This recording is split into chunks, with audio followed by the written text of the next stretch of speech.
Action! We like about Garfield, you know, because it's, you know, he likes to eat. He's fat, he's sarcastic, he's lazy. Reached physical limits. Shouldn't have tried it. Without snacks. 4 words. Big, fat, hairy deal.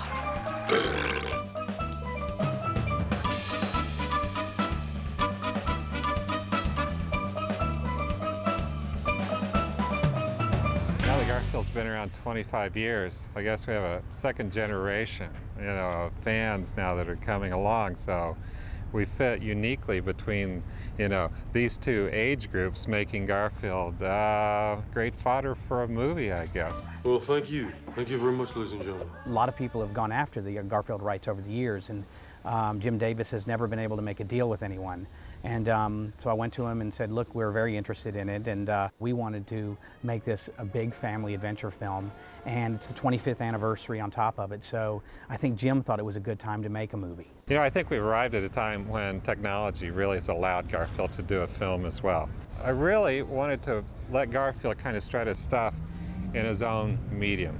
So when the digital technology came along, this was a way to get to represent him in a brand new way, and a way, too, that allowed him to be expressive. I slept like a fat cat. After doing the Doolittle pictures, and we cut our teeth on a lot of talking critter pictures. And Garfield is this incredible franchise. There's 460 million readers a day. Alec and Joel were the first and only writers we went after. And when we brought the take to them, they immediately went for it. And they said, we understand this, and we know how we can make this work for you.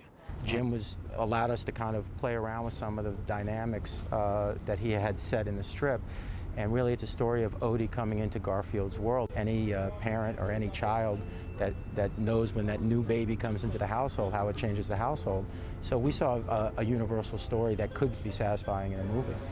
At one point, the studio sent us out to see him, and we spent like 3 long days talking with him.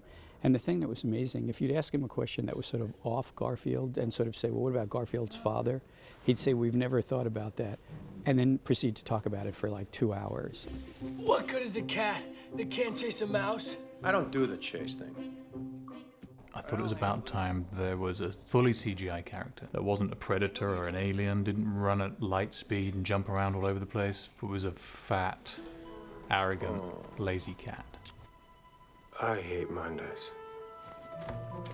Odie! Brecken just is John Arbuckle. He was perfect. Slightly nerdy, but not too nerdy. And I think his fun sort of attitude just permeated onto the screen. Well, when I first heard about it, I was like, wow, they're doing Garfield? How are they possibly going to be able to do that well? And they said, oh, it's written by the guys who did Toy Story. And I'm a huge fan of Toy Story. So Toy Story has that thing to me that makes kids' movies really accessible to everyone, which is there's stuff that the kids enjoy, and then there's another level that the kids may not even get for a while that the adults can enjoy. We're having dinner, remember? Jennifer's a really talented comedian. Her timing's great. You know, she's a really charismatic, funny girl, and she was perfect opposite Brecken. They grew up together. They've been friends. There was a chemistry the second we put them together. I first heard about the Garfield movie. They sent me a script, and I was really excited because I'm a huge Garfield fan and loved the cartoon growing up. I think he's sort of the Jack Nicholson of animals, and you know, I just kind of think he's really sweet and funny. Be happy. This role's been a lot of fun for me to play. The main thing Peter, the director, always tells me is smaller. It's one of those roles. The first day I came on set, they said, we were thinking on putting you in a lavender and chartreuse safari suit. You know, different safari suits of different pastel colors.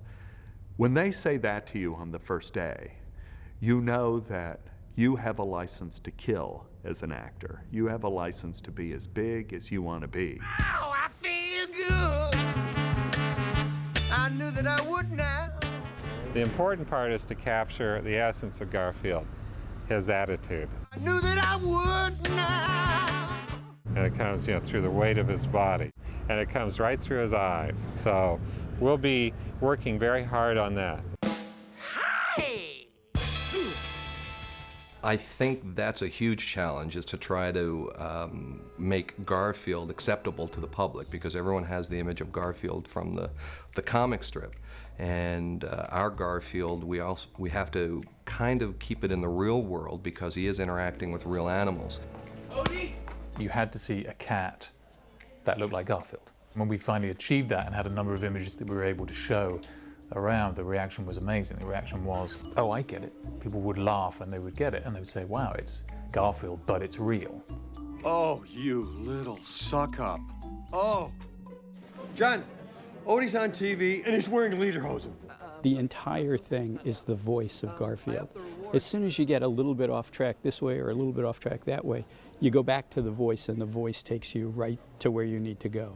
Bill Murray was honestly my very first thought for Garfield. You went in there to get a date and came out with a dog?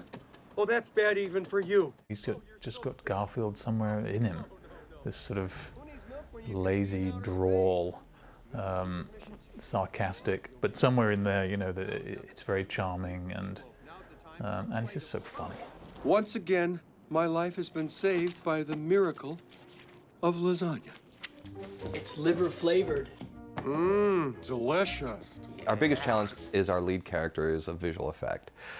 Garfield doesn't exist in any shot that we're doing for the movie, so essentially we're going to have to place him in after the fact and rely on Peter Hewitt and Chris Bailey to help bring Garfield to life. So our biggest challenge is going to be to incorporate a completely CGI star into a live-action environment.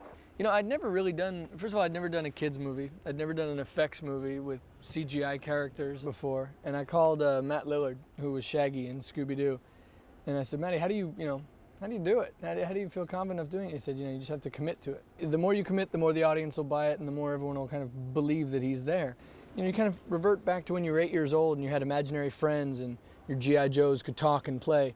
And once you kind of get into that mindset of the imagination of an 8-year-old, it's really easy. One of the greatest tools we have are the stand-ins, the maquettes of various stuffed Garfields. It gives us a chance to rehearse a scene, to visualize it, for the camera operator to see where the character will be. So it's all very painstaking, and we have to do every shot in this weird layering way. We do it with a puppet first, and then we do it with nothing.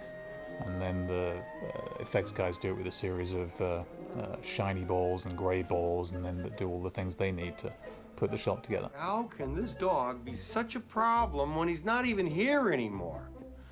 We're going to do 425 shots with the star of the movie, which will be created from scratch, and our team will probably get up to about 100 people, maybe more by the time we're done.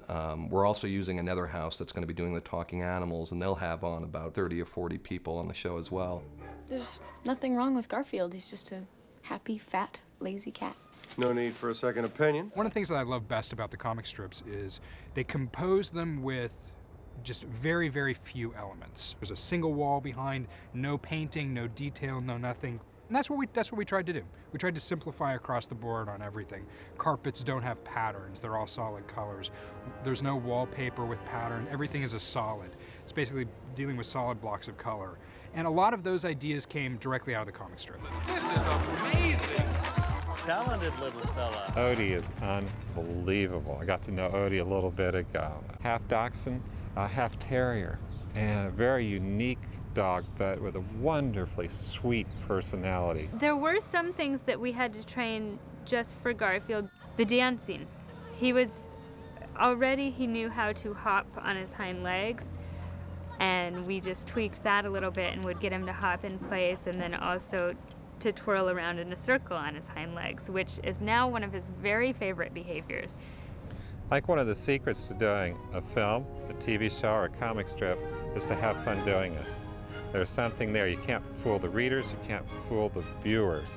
If you have fun doing it, people are going to have fun seeing it or reading it. It's a really good story. It's really funny. The visual effects, state of the art. It's going to be a hoot the first time you see Garfield as a live animal. It's going to be pure Garfield and be pure Garfield attitude.